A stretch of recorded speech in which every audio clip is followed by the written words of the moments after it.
the former president, yesterday endorsed a group of loyalists, including his daughter-in-law, to run the RNC now.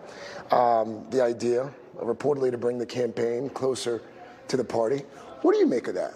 He's just trying to control as much as he can control. But we don't want a king in America. That's the problem. That, of course, is Nikki Haley, who is running against Trump in the Republican primary. A long shot, but still offering hope to some Americans and Republicans that maybe somebody can successfully stand up to Trump and bring the world back from the edge. But I wouldn't hold my breath.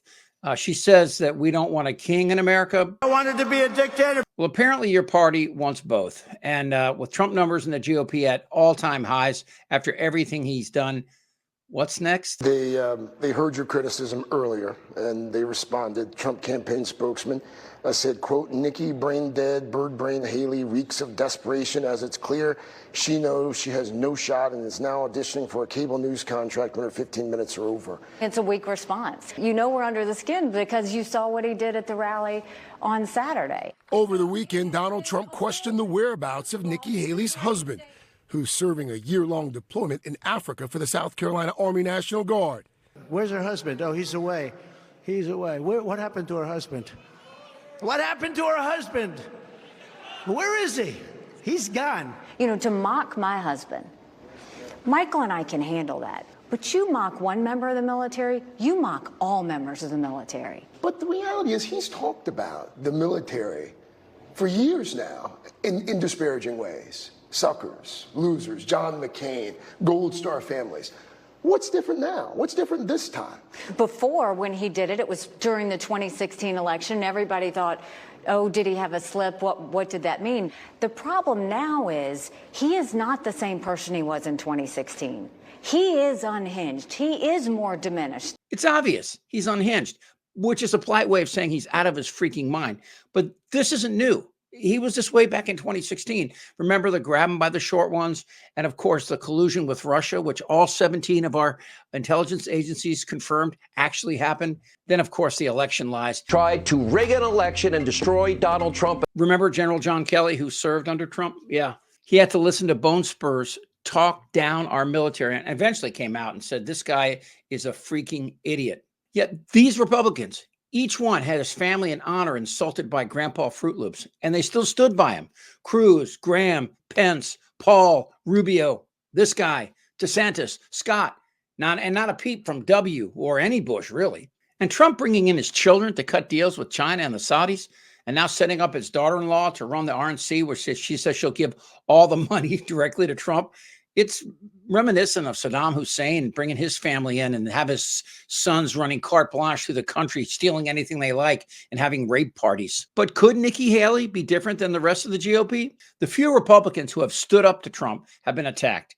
Go back to his administration, Kelly, Tillerson, Espers, who's in the news today. Espers, a former Secretary of Defense, news today saying Trump's comments about Russia to invade NATO are dangerous. You think? But some have had their careers and lives irrevocably altered by Trump and MAGA attacks. All routinely get death threats from members of their own party, the party they have served their entire lives. Trump does more than just call out names, though. When Tiny Finger speaks of violence, if he's not elected, that's a dog whistle for Kid Rock Nation to act. And as we learned on January the 6th, they will. But what will Nikki Haley do? Will she be a Liz Cheney or Ted Cruz? You were a vocal supporter. You were out on the campaign trail. I'm the first one to say I voted for him twice. I was proud to serve America in his administration. But you can go back and look in my book. I cite multiple times, and he knows it, when I called him out for things that he was doing that were wrong. Since I got out of the administration, I have called him out multiple times, which is why he's upset because he thinks I'm disloyal. I'm not loyal to anyone.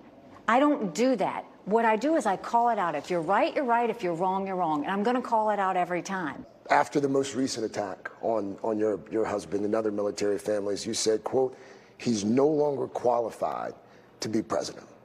How do you square that with raising your hand on that debate stage, saying you would support him even if he were a convicted criminal? You all signed a pledge to support the eventual Republican nominee. If former President Trump is convicted in a court of law, would you still support him as your party's choice? Please raise your hand if you would.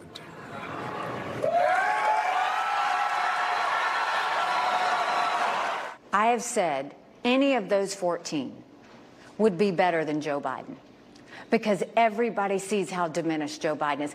I got to interrupt right here. Diminished? Let me tell you something about Joe Biden. Joe Biden has resurrected our economy. He's curbed inflation, lowered unemployment for everyone, including minorities, created a border bill that is strong, and to be fair, is the exact bill that Republicans begged for years. And in the interest of the U.S., he was willing to take a political hit to make it happen. And Republicans voted it down because Trump told them to. And let's call a spade a spade. He cuckolded Mike Johnson, a testosterone-free little boy who fears his own shadow and who gets a little stiffy watching homeless people scurry away as he pulls up in his limousine. Biden is also defeating Putin's attempt to drive Russian armies into NATO countries. So, diminished, Nikki?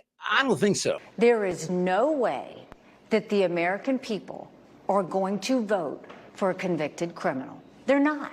But you said you would. They're not. But you said you would. No, that is not the question. Every Republican nominee signed a pledge before they could even get on the debate stage that said, if we were not the nominee, would we support the nominee? And I said yes, and I stand by that I would support the Republican nominee. But you said he's no longer qualified to be president. If you don't know the value of our men and women in uniform, if you don't know the sacrifice that they go through, why should I, as a military spouse and all our military families, trust you to know you're going to keep them out of harm's way? So what did she say? Well, she answered my question. Nikki Haley isn't Liz Cheney. She's Ted Cruz. She's Lindsey Graham. She's Marco Rubio. She's Mike Pence. She's a weak, power-hungry, spineless MAGA who will eventually kneel before Trump and ask for forgiveness. And what's with this pledge BS? Please raise your hand if you would.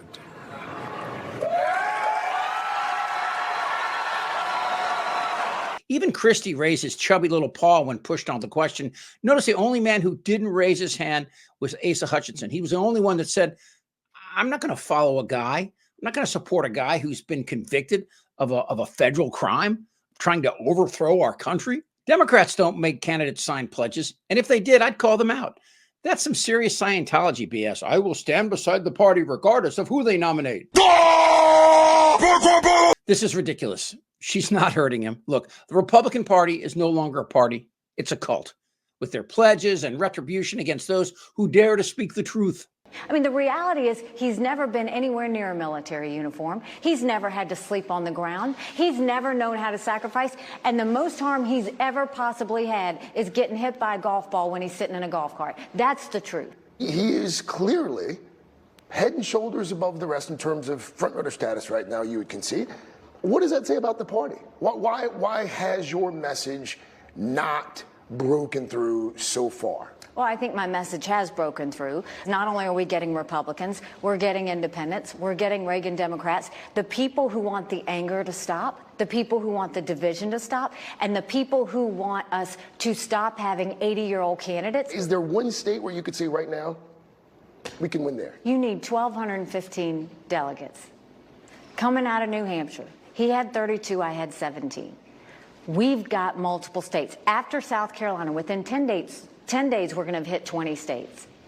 Let it happen. As long as we keep it competitive. Some have suggested you might be hurting the potential GOP nominee the longer you stay in. I mean, how ridiculous is it that you're literally saying that I'm hurting him by staying in? Nikki, you don't have the stones necessary. You want to impress America? Well, say it out loud. Trump is a clear and present danger, and I would never, ever support him. Go ahead and say it. I just want to hear you say it once. Exactly what I thought. Follow Really American right here as we strive to bring you the truth about Trump and the disappearing Republican cult. Subscribe, like, and hit notifications. For Really American, I'm Chip Franklin.